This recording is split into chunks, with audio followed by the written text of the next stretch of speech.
Hello दोस्तों, कैसे हैं आप सब लोग। आशा करता हूं मैं आप सब बहुत अच्छे होंगे और उतनी अच्छी आपकी पढ़ाई चल रही होगी। और एनसीईआरटी की सीरीज में आपका बहुत बहुत स्वागत है।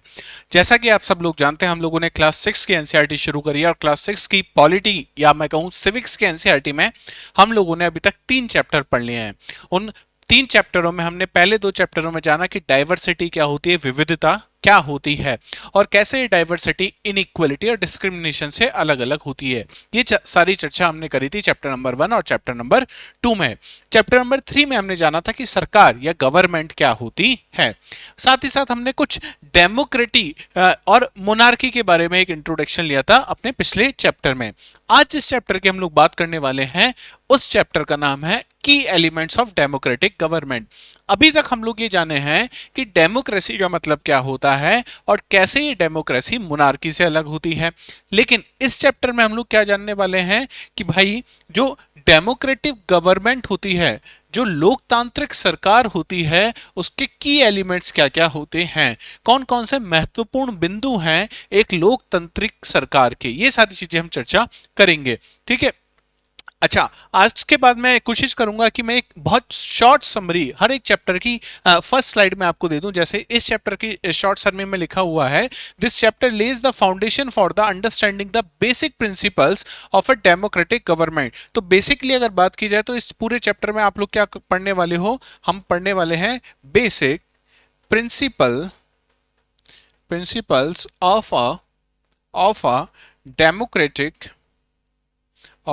Democratic government. अब एलिमेंट्स या प्रिंसिपल्स का मतलब क्या है। अभी तक आप लोग सिर्फ इतना सा जानते हैं डेमोक्रेसी में कि डेमोक्रेसी का मतलब ये होता है कि जनता के द्वारा रिप्रेजेंटेटिव चुने जा रहे हैं। लेकिन ये चैप्टर आपको बताएगा कि नहीं, डेमोक्रेसी का मतलब केवल ये नहीं है कि जनता अपने प्रतिनिधियों को या अपने रिप्रेजेंटेटिव्स को चुने। इसका डेमोक्रेसी का मतलब ये भी है कि कॉन्फ्लिक्ट कैसे रिजॉल्व होगा। डेमोक्रेसी का मतलब ये भी है कि न्याय कैसे मिलेगा, जस्टिस कैसे मिलेगा। डेमोक्रेसी का मतलब ये भी है कि सभी लोग बराबर हैं, इक्वलिटी है। ये सारी चीजें एलिमेंट्स हैं किसके, डेमोक्रेटिक गवर्नमेंट के। और इन्हीं सब एलिमेंट्स के बारे में आज हम चर्चा करने वाले हैं। तो फटाफट से अपने दोस्तों के साथ भी शेयर कर दीजिए। हम लोग शुरू करते हैं की एलिमेंट्स ऑफ डेमोक्रेटिक गवर्नमेंट। सबसे पहले बेसिक चीज पे वापस से चलते हैं।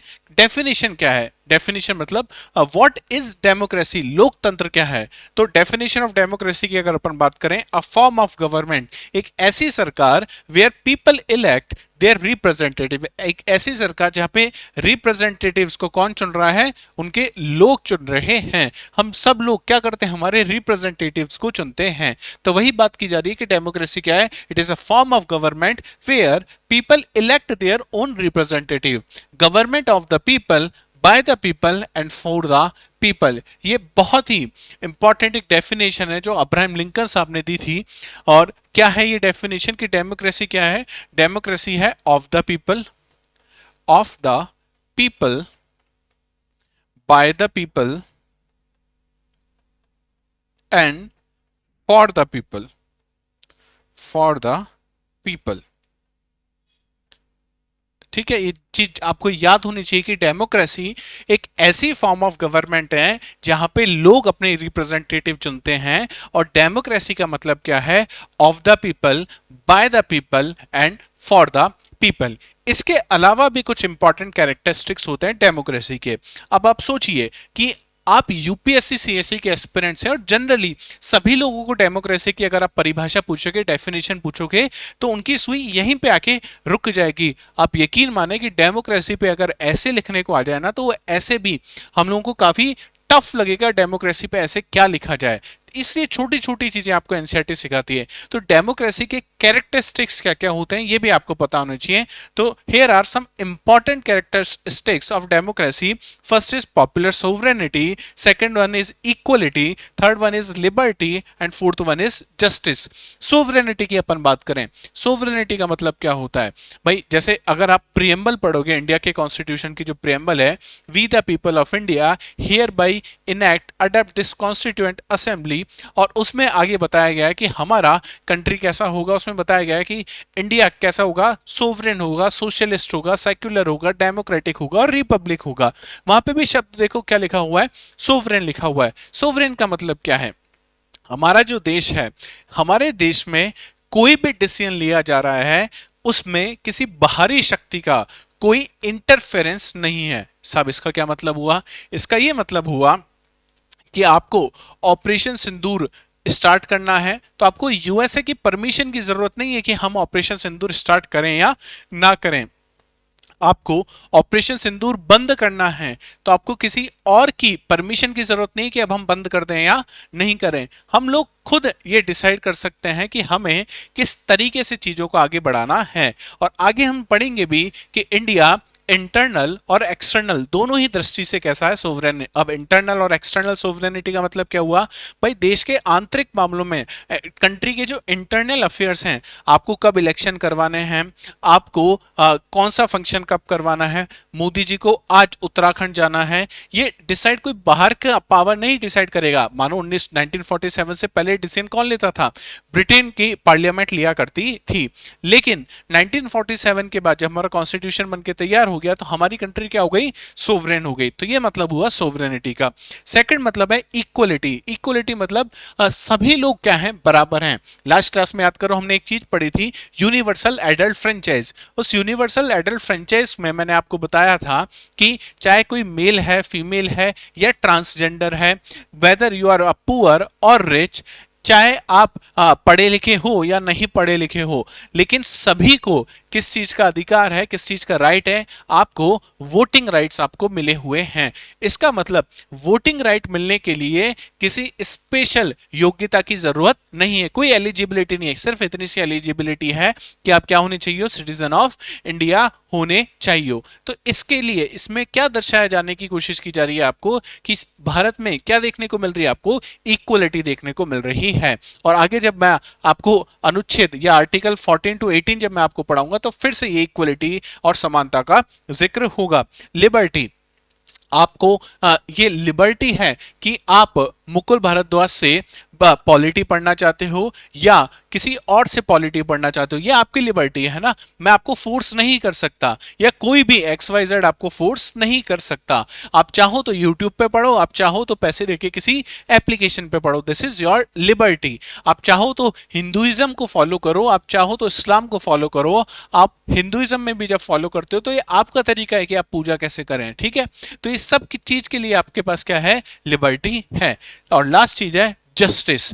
ये बहुत इंपॉर्टेंट कैरेक्टरिस्टिक है किसका, डेमोक्रेसी का। जस्टिस सबको मिलना चाहिए, न्याय सबको मिलना चाहिए। और आगे हम पढ़ेंगे भी कि जस्टिस कितने टाइप्स का होता है ना, ये सारी चीजें हम लोग देखेंगे। लेकिन अब आप समझे होंगे कि कैरेक्टरिस्टिक्स कौन कौन सी हैं, एक डेमोक्रेसी की, एक लोकतंत्र की। और ये पूरे चैप्टर में हम लोग यही चीजें पढ़ने वाले हैं।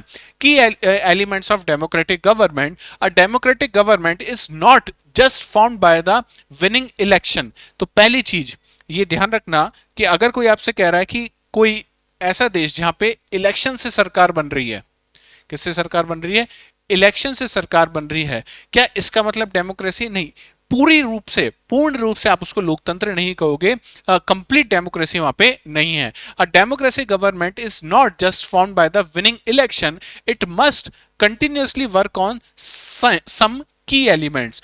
इसके अलावा भी कुछ की एलिमेंट्स पे काम करना होगा। और वो की एलिमेंट्स क्या है, द मेन की एलिमेंट्स आर पार्टिसिपेशन। पार्टिसिपेशन का मतलब कि गवर्नमेंट जो भी डिसीजन ले रही है या गवर्नमेंट जो भी कार्य कर रही है उसमें लोगों का पार्टिसिपेशन क्या है। तो फर्स्ट जो चीज है उसमें हम क्या बात करेंगे, पार्टिसिपेशन की बात करेंगे। पहला पार्टिसिपेशन डेमोक्रेसी में कहां देखने को मिलता है, जब आप वोट करते हो। तो सबसे पहले आपने वो पार्टिसिपेशन दिखाया है, लेकिन उसके बाद सरकार ने बहुत सारे काम किए। कुछ काम आपको पसंद आएंगे, कुछ काम आपको पसंद नहीं आएंगे। उस चीज में आप कैसे पार्टिसिपेट कर रहे हो, तो ये भी एक इंपॉर्टेंट एलिमेंट है किस चीज का, डेमोक्रेसी का। सेकेंड एलिमेंट्स की बात करें, रिजोल्यूशन ऑफ कॉन्फ्लिक्ट। अगर सोसाइटी में कोई कॉन्फ्लिक्ट हो जाता है तो पीसफुली कैसे गवर्नमेंट उसको क्या करे, रिजॉल्व करे। तो ये रिजोल्यूशन का, कॉन्फ्लिक्ट रिजोल्यूशन का मैकेनिज्म कहां पे आपको देखने को मिलेगा, डेमोक्रेसी में आपको देखने को मिलेगा। और थर्ड चीज, equality and justice, equal treatment and opportunities for all citizen. याद करो ये लाइन कहीं सुनी सुनी सी लग रही है कि equal opportunities for the citizen, ये हमारे प्रियम्बल में भी लिखी हुई है। और वहां पे क्या बताने की कोशिश की जाती है कि आप चाहे अमीर हो गरीब हो, आपने सिर्फ ग्रेजुएशन अगर पास किए तो आप क्या कर सकते हो, यूपीएससी सिविल सेवा परीक्षा की तैयारी कर सकते हो। आप किसी भी कास्ट से हो, आप किसी भी धर्म से हो, आपको क्या होना चाहिए, सिटीजन ऑफ इंडिया होना चाहिए। और साथ ही साथ क्या होना चाहिए, ग्रेजुएशन कंप्लीट होनी चाहिए, एक सर्टेन एज होनी चाहिए आपकी, और उसके बाद आप क्या कर सकते हो, सिविल सेवा की परीक्षा की तैयारी आप कर सकते हो। तो यहाँ पे क्या बताया जा रहा है कि सबके पास ये अपॉर्चुनिटी, इक्वलिटी ऑफ अपॉर्चुनिटी आपको यहाँ पे देखने को मिलती है। तो आप समझ गए होंगे कि एलिमेंट्स ऑफ द डेमोक्रेसी क्या है। तो तीन एलिमेंट्स के बारे में आपको पता होना चाहिए। पहला है पार्टिसिपेशन, दूसरा है कॉन्फ्लिक्ट रिजोल्यूशन कैसे हो रहा है, और थर्ड है इक्वलिटी एंड जस्टिस। तो these are three elements of the democracy. ठीक है, नेक्स्ट अगर अपन चलें तो पहला एलिमेंट की हम अब अच्छे से डिस्कस करते हैं कि पार्टिसिपेशन का मतलब क्या है। ठीक है, active participation of people is most important in democracy. ठीक है, पार्टिसिपेशन के बिना डेमोक्रेसी हो ही नहीं सकती है। क्यों? क्योंकि उस लास्ट क्लास में मैंने आपको बताया था कि डेमोक्रेसी में ये जो डेमो शब्द है ये किस चीज को दर्शाने की कोशिश करता है, ये बता रहा है लोगों के बारे में, पब्लिक और पीपल के बारे में। ठीक है, अब गवर्नमेंट चुन लिया आपने, सॉरी ये पीपल है ना, गवर्नमेंट चुन ली है। अब गवर्नमेंट चुनने का ही काम नहीं है आपका, आपको यह भी तो पता होना चाहिए कि जो सरकार मैंने चुनी है, जो इनका मैनिफेस्टो था उसके बेसिस पे आपने सरकार चुनी, सरकार ने कहा कि हम ये काम करेंगे, आपको लगा कि हाँ कि ये वाली पार्टी सही चीज बता रही कि हमको ये काम करने की जरूरत है, आपने उसको वोट दिए। अब क्या वो ये काम कर रही है या नहीं कर रही है, ये चीज भी जिम्मेदारी किसकी है, हमारी है। तो डेमोक्रेसी में ये रेस्पॉन्सिबिलिटी का सेंस आपको देखने को मिलता है। It ensures that the government functions according to the wishes and the needs of the people. Most important is the need of the people. क्या गवर्नमेंट ऐसा काम कर रही है जिसकी लोगों को जरूरत है? अगर लोगों को जरूरत है साफ पानी पीने की, तो क्या सरकार उनको साफ पानी, फ्रेश वाटर प्रोवाइड करवा रही है या नहीं प्रोवाइड करवा रही है? दिल्ली में इलेक्शन हुए और दिल्ली के इलेक्शन में हर पार्टी ये कह रही है कि हम लोग यमुना को क्लीन करवाएंगे। अब 100 दिन से भी ज्यादा दिल्ली के इलेक्शन रिजल्ट के समय हो चुका है, क्या अभी तक यमुना साफ हुई है या नहीं हुई है? तो ये किसकी रेस्पॉन्सिबिलिटी है? सरकार का तो काम करवाना है, लेकिन सरकार से क्वेश्चन करने की रेस्पॉन्सिबिलिटी किसकी है? ये हमारी और आपकी है। What is why participation is important? It makes government accountable. इससे गवर्नमेंट क्या बनती है? अकाउंटेबल बनती है, जवाबदेही निर्धारित होती है कि सरकार काम कर रही है नहीं कर रही है। अगर नहीं कर रही है तो क्या होगा, अगले इलेक्शन में आप उस पार्टी को क्या नहीं करोगे, वोट नहीं करोगे। gives people the opportunity to voice their opinion and be involved in the decision making. अगर लोग चाहते हैं कि जो रोड है, मानसून के समय पे रोड जो है वो सही रहे, तो उसके लिए आपको क्या करना पड़ेगा, सरकार को बताना ये बात पड़ेगी कि नहीं। ये जो आप क्या करते हो, हर बार मानसून के समय में आप सड़क की खुदाई करके रख देते हो, आपको इसी समय पाइपलाइन याद आते हैं, इसी समय आपको सारी चीजें याद आती है। तो नहीं, ऐसा नहीं होना चाहिए। अगर अगली बार ऐसा हुआ तो जब आप वोट मांगने आओगे तो मैं क्या नहीं करूंगा, मैं आपको वोट नहीं दूंगा। तो इससे आपने इंश्योर कर दिया कि जो डिसीजन मेकिंग अब सरकार करेगी, जो गवर्नमेंट अब डिसाइड करेगी, उसमें मेरी भी भूमिका होगी। ठीक है, third point, helps the government to understand people's needs and problems. ये भी बहुत इंपॉर्टेंट है कि जब तक आप बताओगे नहीं तब तक नहीं पता लगेगा, है ना। डॉक्टर के पास आप चले तो गए, लेकिन आप ये नहीं बता रहे कि आपको आपको आपको दिक्कत क्या है, तो डॉक्टर किस मर्ज की दवा देगा, उसको बताना तो पड़ेगा ना कि मुझे ये बीमारी है, तभी वो क्या कर पाएगा, आपको दवाई दे पाएगा। तो सरकार का भी यही है कि उसको बताना पड़ेगा आपको कि लोग क्या चाहते हैं, और पार्टिसिपेशन से सरकार को आप ये चीज बता सकते हो कि हमारी विशेष क्या हैं, हम किस तरीके से सरकार को फंक्शनिंग सरकार की हम चाहते हैं। पहला पार्टिसिपेशन, अब मेथड ऑफ पार्टिसिपेशन समझने की कोशिश करते हैं। पार्टिसिपेशन आप समझ गए हो, अब चलते हैं मेथड ऑफ पार्टिसिपेशन, किस किस तरीके से हम लोग पार्टिसिपेट कर सकते हैं एक डेमोक्रेटिक गवर्नमेंट में। तो सबसे पहले तो वोटिंग है। आप सरकार चुनने में ही आपका सबसे बड़ा पार्टिसिपेशन देखने को मिलेगा। The most common and the direct method is the voting. People elect their representative by casting their votes in the election. These representatives govern on the behalf of the people and make decision, ये हमारे behalf पे हमको क्या करते हैं, govern करते हैं। हम लोगों ने पावर दी है कि आप हमको क्या कर सको, गवर्न कर सको।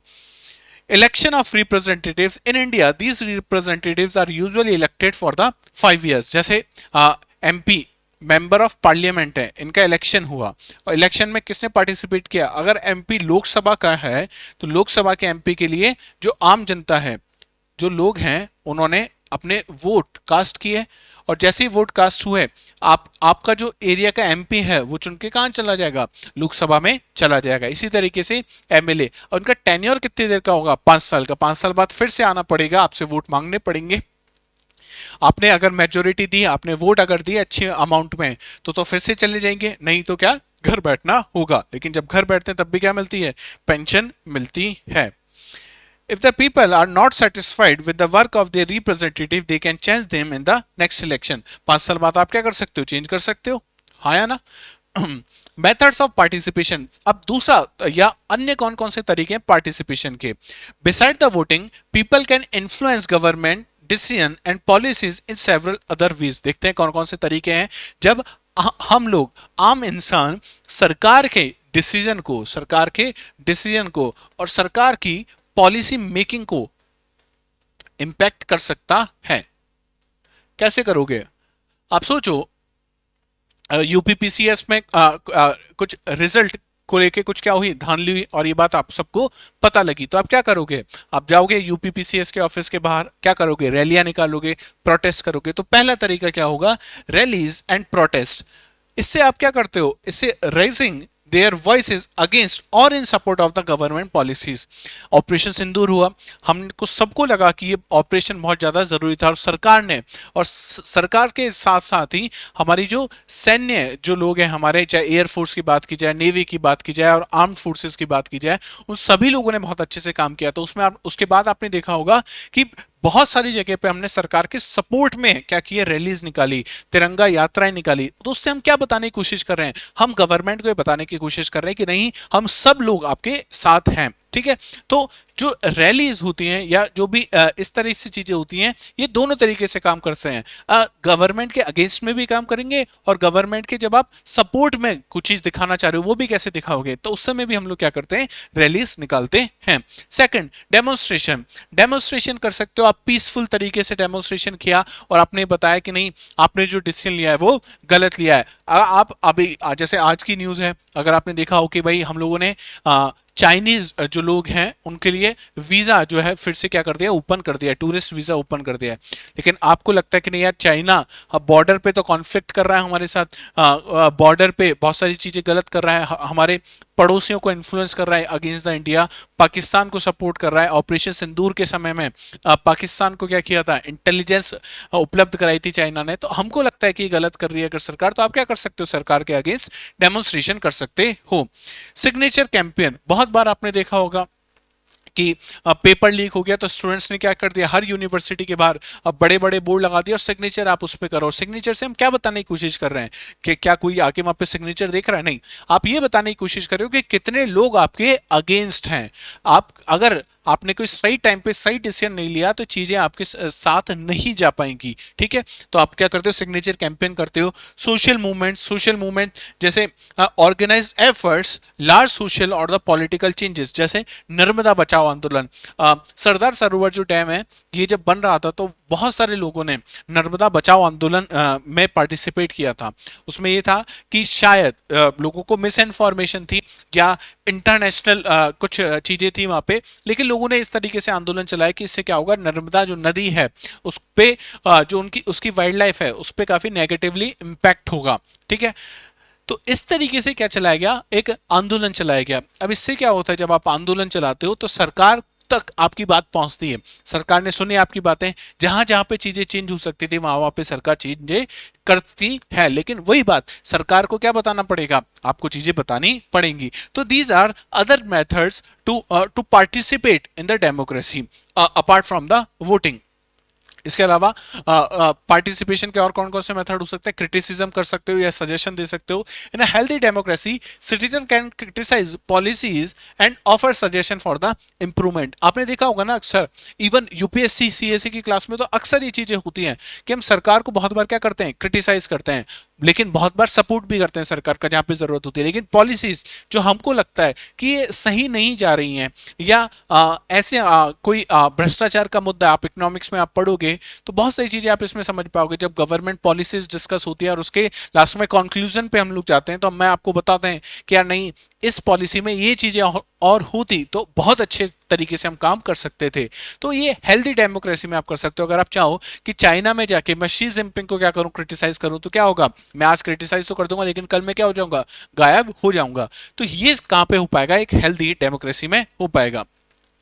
बहुत इंपॉर्टेंट है रोल ऑफ मीडिया डेमोक्रेसी में।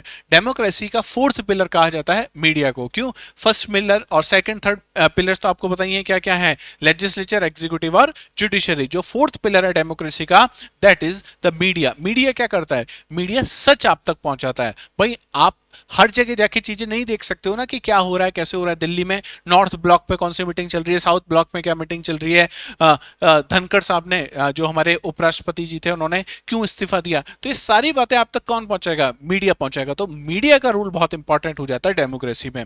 Television, newspaper, radio and social media plays a crucial role in the conveying people's opinion to the government. तो पहले तो आपने बहुत बार सुना होगा कि संवाददाता जो होते हैं, रिपोर्टर्स जो होते हैं, लोगों से पूछते हैं कि इस चीज पे आपका क्या मत है। तो लोग बताते हैं कि नहीं, हम सरकार के साथ हैं या हम सरकार के अगेंस्ट हैं।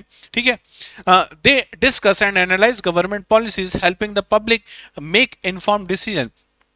आपने सुना होगा कि बहुत सारी डिबेट आती हैं। हालांकि अब तो डिबेट सिर्फ टीआरपी के लिए आती हैं, लेकिन जो अच्छी डिबेट्स हैं, कुछ चैनल्स जो अच्छे हैं, उन पे जब आप डिबेट सुनोगे तो आपको पता लगता है कि नहीं यार, ये चीजें जो हम सिर्फ एक चश्मा लगा के देख रहे थे, इसके पीछे बहुत सारे और भी एंगल्स हैं। ठीक है। इसीलिए आपको याद करो, कहा जाता है कि संसद टीवी आप देखो, संसद टीवी में डिबेट्स आती हैं।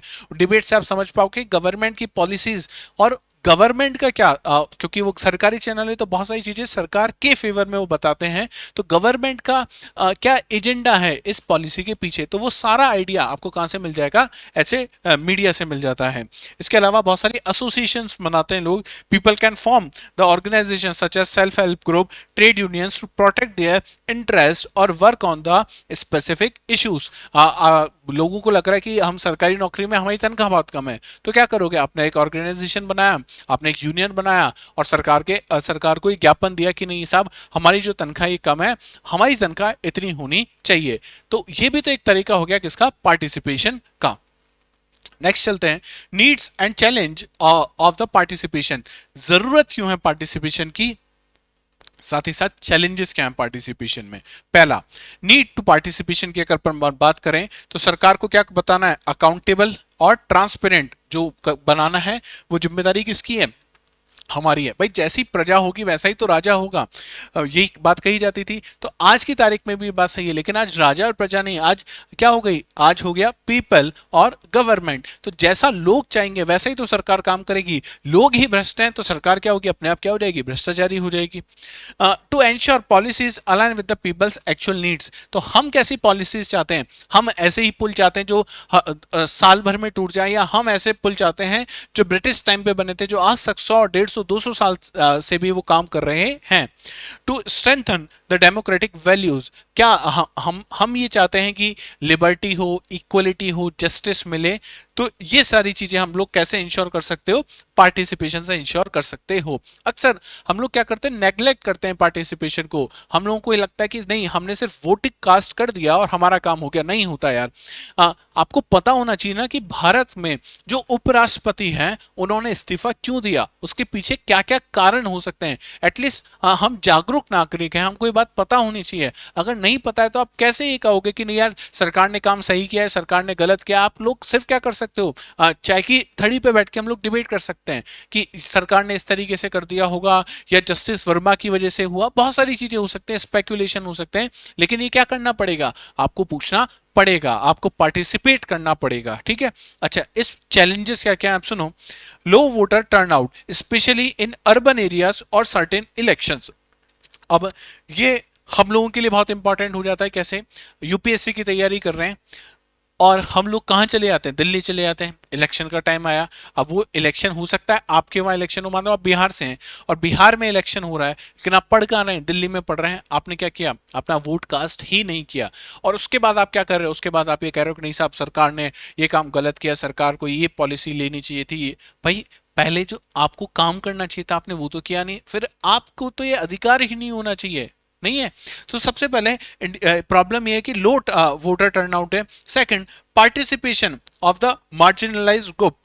बहुत सारे जो गरीब लोगों के हैं ग्रुप्स हैं या जो ट्रेड यूनियंस हैं, उनका पार्टिसिपेशन, मार्जिनलाइज्ड ग्रुप का पार्टिसिपेशन बहुत कम होता है। और third, lake of information.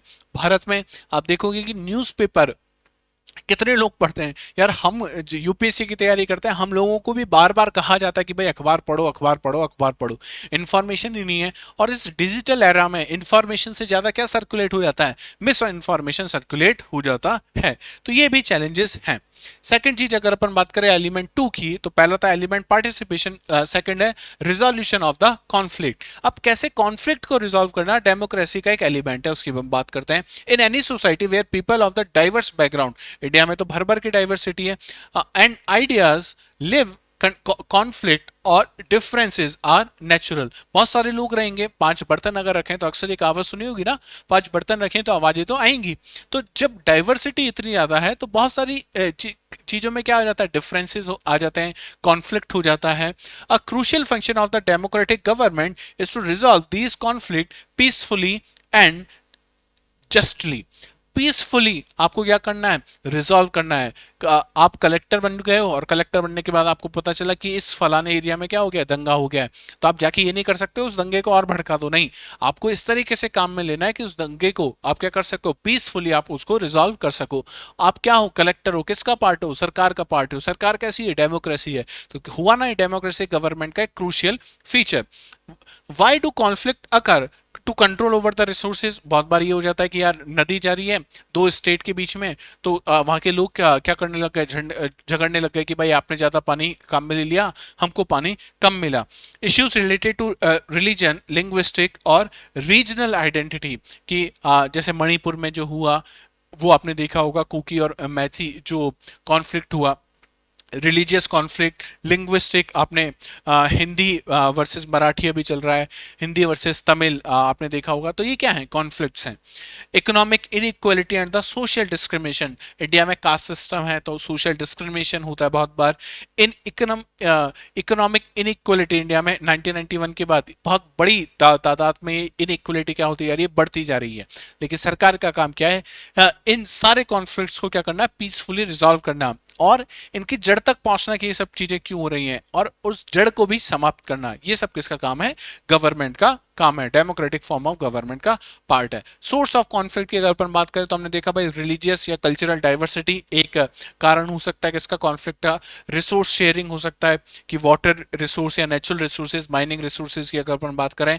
Economic inequality की अगर अपन बात करें, रिच और पुअर या अनएम्प्लॉयमेंट की अगर आप रेट देखोगे इंडिया में बहुत ज्यादा बढ़ती जा रही है, तो वो भी एक कारण बन जाता है किसका? कॉन्फ्लिक्ट का। और लास्ट अगर अपन बात करें सोशल डिस्क्रिमिनेशन बेस्ड ऑन, ये जेंडर हो सकता है, क्लास हो सकता है, रेस हो सकता है, किसी भी तरीके से अगर डिस्क्रिमिनेट हो रहा है तो उसकी वजह से क्या जनरेट हो जाते हैं? कॉन्फ्लिक्ट जनरेट हो जाते हैं। अच्छा, अब सरकार क्या कर सकती है इस कॉन्फ्लिक्ट में? सरकार कर सकती है मेंटेनिंग लॉ एंड ऑर्डर। तो बेसिक काम ही गवर्नमेंट का ये है। पुलिस का काम क्या होता है? लॉ एंड ऑर्डर को मेंटेन करना। तो अगर आप आईपीएस लगे तो पहला काम ही क्या मिलेगा? लॉ एंड ऑर्डर को मेंटेन करके रखना है। The primary duty of the government is to enforce laws and maintain the peace. इसमें पुलिस का इंपॉर्टेंट रोल रहता है। इंश्योरिंग जस्टिस बहुत इंपॉर्टेंट। तो सारी पार्टीज जो भी पार्टीज कॉन्फ्लिक्ट में हैं, उन सभी पार्टीज को क्या हो? फेयर ट्रीटमेंट मिले। कोई भी ऐसा नहीं हो जाए कि गलत तरीके से आपने उनको ट्रीट कर लिया। तो सबको फेयर ट्रीटमेंट मिलना चाहिए। रोल ऑफ जुडिशरी आता है इसमें, resolving dispute through the court. Court यही काम करता है। कोई भी कॉन्फ्लिक्ट हुआ कहाँ पहुंचे सब लोग? कोर्ट में पहुंचे। कोर्ट में डिसाइड होता है कि किसकी गलती थी, किसकी गलती नहीं थी। अगर गलती थी तो आगे क्या करना है? कौन डिसाइड करता है? कोर्ट डिसाइड करता है। Dialogue and the mediation. तो गवर्नमेंट क्या बनाती है? बहुत सारे ट्रिब्यूनल्स बनाती है, बहुत सारी कमिटीज बनाती है। उसमें क्या करवाने की कोशिश करती है कि किसी भी तरीके से क्या हो जाए? मीडिएशन हो जाए, मध्यस्थ मध्यस्थता हो जाए, दोनों लोग आपस में आके बात कर लें। टेबल पे आने के बाद आधी चीजें तो क्या होती हैं, वैसे रिजॉल्व हो जाती हैं कॉन्फ्लिक्ट के बाद। तो ये किसका काम है, गवर्नमेंट का काम है। Third element equality and justice, समानता और न्याय, ये भी किसका एलिमेंट है, डेमोक्रेसी का एलिमेंट है। कैसे, equality and justice are the two of the most important pillars of the democratic government. Democracy means equal opportunities and equal treatment for all regardless the background. आप गरीब हो या अमीर हो, अगर आपने मर्डर किया है तो सजा सेम होनी चाहिए। ऐसा नहीं है कि अमीर व्यक्ति को सजा कम हो और गरीब व्यक्ति को सजा ज्यादा हो। साथ ही साथ अमीर व्यक्ति का ट्रायल तो बहुत जल्दी हो जाए और गरीब व्यक्ति का ट्रायल में सालों लग जाए, ये भी नहीं होना चाहिए। तो ये जस्टिस का पार्ट हो गया। साथ ही साथ इक्वलिटी भी यहाँ पे हमको बतानी पड़ेगी। Justice is not possible without equality, बिल्कुल सही बात है। इससे डायरेक्टली ऐसे पूछा जा सकता है आपसे, ये लाइन आपको लिख दिया जाए कि justice is not possible without equality, ऐसे में आपसे लाइन पूछ लिया, अब आपको क्या लिखना होगा, ऐसे लिखना होगा। इसलिए एनसीईआरटी बहुत खूबसूरत किताबें हैं, ठीक है। If inequalities exist in society the concept of justice remains incomplete, बहुत इंपॉर्टेंट। अगर इनइक्वलिटी है तो कैसे जस्टिस मिल पाएगा, ठीक है, बड़ी मुश्किल हो जाएगी। The government must ensure that laws are applied equally to all, सरकार क्या इंश्योर करती है कि सभी लोगों को क्या मिले, लॉज इक्वली अप्लाई हो। ऐसा नहीं है कि साहब आईएएस आपकी गाड़ी थी, उन्होंने तो रेड लाइट जंप करी तो कोई चालान नहीं बल्कि सलाम ठोका, और पीछे से कोई स्टूडेंट आ रहा था जो कोचिंग के लिए लेट हो रहा है और उसने गलती से रेड लाइट तोड़ दी तो क्या हो गया, उसका चालान हो गया। तो ये इक्वलिटी होनी चाहिए, ठीक है। नेक्स्ट चीज की अगर अपन बात करें इनइक्वलिटी की, तो कौन कौन सी इनइक्वलिटी है इंडिया में, caste system, second gender based, और थर्ड इकोनॉमिक इनइक्वलिटी की हम बात कर रहे हैं। तो ये एग्जांपल है किसका, इनइक्वलिटी का, जो इंडिया में एग्जिस्ट करती है। अब गवर्नमेंट क्या करेगी, सबसे पहले इक्वलिटी को प्रमोट करेगी। कैसे करेगी भाई, लॉज बनाए जाए। लॉज कैसे बनाएगी गवर्नमेंट, आपको अनटचेबिलिटी खत्म करनी है तो आपने आर्टिकल 17 में सीधा सीधा लिख दिया कि अबॉलिशमेंट क्या होना चाहिए, अनटचेबिलिटी का होना चाहिए। आपने लॉज बनाए कि सभी लोग क्या हैं, बराबर हैं, तो आर्टिकल नंबर 14 से लेकर आर्टिकल नंबर 18 तक आपने लॉज बना दिए। तो सरकार इस तरीके से क्या करती है, लॉज बनाती है। इसके अलावा अफर्मेटिव एक्शन करती है, मैं कहूँ पॉजिटिव डिस्क्रिमिनेशन का काम भी सरकार करती है। जैसे महिलाओं को या जो फीमेल जो जेंडर बेस्ड जो रिजर्वेशन है उसमें आपको क्या देखने को मिल रहा है, ये पॉजिटिव डिस्क्रिमिनेशन आपको देखने को मिलता है। नेक्स्ट है assuring access to the public facilities. पहले ये इंडिया में बड़ी प्रॉब्लम थी कि जैसे आपने देखा होगा ना, ब्रिटिश टाइम में क्या होता था कि Indians and dogs are not allowed in the cinema hall, या बहुत सारे बड़े होटल्स में Indians and dogs are not allowed. तो हमको किसके साथ माना जाता था कि इंडियंस और डॉग्स क्या है, बराबर हैं, लेकिन ये पब्लिक फैसिलिटीज हमको यूज करने नहीं दी जाती थी। लेकिन बाद में सरकार ने कहा कि नहीं, अगर ऐसा हो रहा है तो चीजें गलत है, और अब तो ये क्या है, फंडामेंटल राइट बना दिया है सरकार ने। Government role in promoting equality, क्या करना होगा सरकार को, डिग्निटी देनी होगी सबको और सोशल जस्टिस देना होगा, बहुत इंपॉर्टेंट है। और बहुत बार यूपीएससी ने यहाँ से सवाल पूछा, पेपर 2 में भी और पेपर 1 में भी, सोशल जस्टिस में भी पूछा, डिग्निटी पेपर 2 का क्वेश्चन तो है, इवन एथिक्स में भी सवाल यहाँ से बने हैं। हमारी प्रेम्बल ही कहती है कि डिग्निटी ऑफ द इंडिविजुअल, सबको क्या हो, डिग्निटी के साथ जीने का अधिकार होना चाहिए, और ये जिम्मेदारी किसकी है, सरकार की है। Promoting dignity, democracy aims to uphold the dignity of the every individual. कैसे, जैसे मिड डे मील में क्या होता है कि न्यूट्रिशन फूड तो सबको मिले ही, लेकिन सभी लोग साथ में बैठ के खाना खा रहे हैं, तो उससे ऐसा नहीं होगा कि अपर कास्ट या लोअर कास्ट या हिंदू और मुस्लिम अलग अलग बैठ के खाना खा रहे हैं, नहीं, सभी लोग स्कूल में साथ में बैठ के खाना खा रहे हैं, इसका मतलब सभी लोग बराबर हैं, सबकी डिग्निटी है। Social justice, beyond legal equality social justice seeks to correct historical injustice and provide equitable opportunities. तो जो भी इतिहास में इनइक्वलिटीज हुई हैं, वो सोशल जस्टिस क्या करता है, वो कोशिश करता है कि समाज अब उनको क्या दे, न्याय दे, अब उनको जस्टिस मिले। Addressing discrimination, continuous effort to change the social attitudes and the practices that perpetuate discrimination. तो इस तरह की जो भी एक्टिविटी थी जिससे डिस्क्रिमिनेशन हो रहा था, उनको क्या करा जा रहा है, बंद किया जा रहा है। लास्ट चीज की अगर अपन बात करें कि इंटर रिलेशन कैसा है, तो participation, equality, effective conflict resolution, और जस्टिस, ये सभी आपस में क्या है, इंटरलिंक्ड है। कैसे कि पार्टिसिपेशन स्ट्रेंथ करता है इक्वलिटी को, सभी लोग पार्टिसिपेट कर रहे हैं, सभी लोग पार्टिसिपेट कर रहे हैं, तो इसमें इक्वलिटी आ गई। इक्वलिटी एड्स कॉन्फ्लिक्ट रिजोल्यूशन, सभी लोग बराबर हैं तो कॉन्फ्लिक्ट रिजोल्यूशन आसानी से हो जाएगा।